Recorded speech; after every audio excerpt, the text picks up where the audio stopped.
2018 marks the 5th anniversary of the Belt and Road Initiative proposed by Chinese President Xi Jinping. The BRI is a proposal for economic cooperation. It focuses on connectivity and aims at achieving win-win outcome, hoping to create more opportunities for global economic growth and shared prosperity of all countries. To celebrate the Belt and Road Initiative, which has yielded fruitful results during the past 5 years, the National Television of Laos from the Lao PDR, the People's Television of or PTV from the Philippines, and the China Global Television Network or CGTN from China, as member of Belt and Road News Alliance or BRNA, jointly co-produced special programs which talks about the concrete of the initiative and win-win cooperation on Vision into Reality, the Belt and Road Special. From concept to reality, covering more than 65 countries, connecting 60% of the world's population, contributing about 30% of global GDP. Since 2013, China has invested more than $60 billion in countries along the Belt and Road route, established more than 80 overseas economic and trade cooperation zones, and provided more than 240,000 local jobs. More than 2,000 years ago, the ancient Silk Road was a game-changer in forging economic and cultural ties between China and other nations. And now, greater connectivity brings with it greater diversity in different civilizations. In the 21st century, when the world is facing new challenges, the Belt and Road Initiative is expected to take that spirit of cooperation to new heights, to build a community with a shared future for humanity.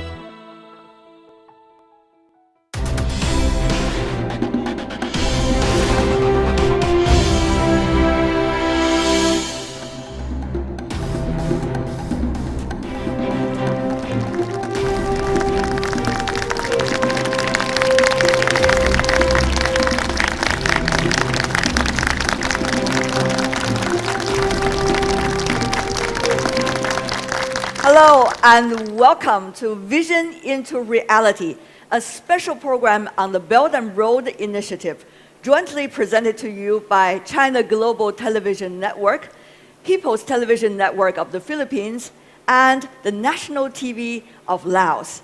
We are all members of the Belt and Road News Alliance. I'm Tian Wei, the host of World Insight with Tian Wei on CGTN. On behalf of PTV, I'm Martin Andanar, the Secretary of the Presidential Communications Operations Office of the Philippines. And I'm Supakson Silapet, news reporter and anchor for Lao National Television English News Program. First of all, let's meet our honored guests, also coming from the 3 countries.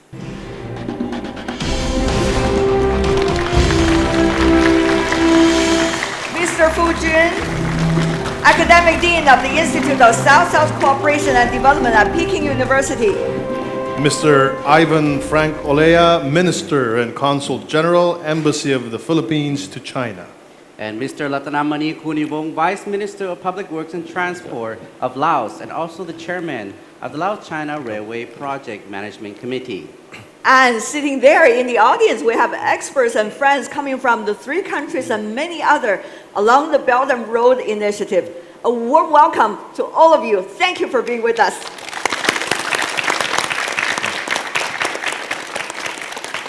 Actually, before the Belt and Road Initiative was proposed, we have had extensive economic and cultural exchanges, and the BRI has revived that. And for today, we have brought to you some Lao folk dance called Khao Niao Sian Can. The can is a Lao traditional reed instrument that has originated from some ethnic groups in Laos, and of course as a southwest part of China. And we share that tradition since ancient time. In addition, in December 2017, the can music of the Lao people has been inscribed in UNESCO's list of intangible cultural heritage of humanity. So please enjoy.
able to see how the hands is being used so flexibly and elegantly. I understand that every gesture seems to have a meaning behind it. I was about to go there and dance. I was trying to stop you from doing that. But having said that, though, Professor Fu, I have to ask you, what is the word that's really coming to your mind when you think about the possibility of Belt and Road Initiative? I have to be very brief this time. It's connectivity. As simple as that. As simple as that. Now, if for me to look at the dance, I see elements of silk. I see elements of mermaid. Probably that's the western part. And I also see the elements of Chang'e flying to the moon. And I guess probably due to the long time of Silk Road, there is a constant mix of different cultures. And what we now see is this particular form of dancing. But people tend to forget the long history of interconnectivity among nations. For me, the BRI is also about connectivity, but not just about infrastructure like roads or air links, but also people-to-people exchanges, which allows us to come together, exchange ideas and culture, much like this program that we're having right now. Exactly. What about for our Filipino friends? Well, for me, Wei, it's about synergy. It's the greater sum of two parts when you add them together. And drawing from the dance, I know it's Western, but it takes two to tango. Yes. What about you, Frank? What comes to mind is the centuries-old friendship that we have had with China. Like what Professor said, our long ties dates back to the Song Dynasty. And then I think not many people know that the first Chinatown in the world is in the Philippines. Where is it? Established in 1594. And after that, if you'll allow me to delve further, it's the Philippines played a key role in the ancient maritime Silk Road because Chinese goods through the Philippines were finding their way to South America because of the Manila-Acapulco trade. Vice Minister, what do you think about BRI when it comes up to you in your mind?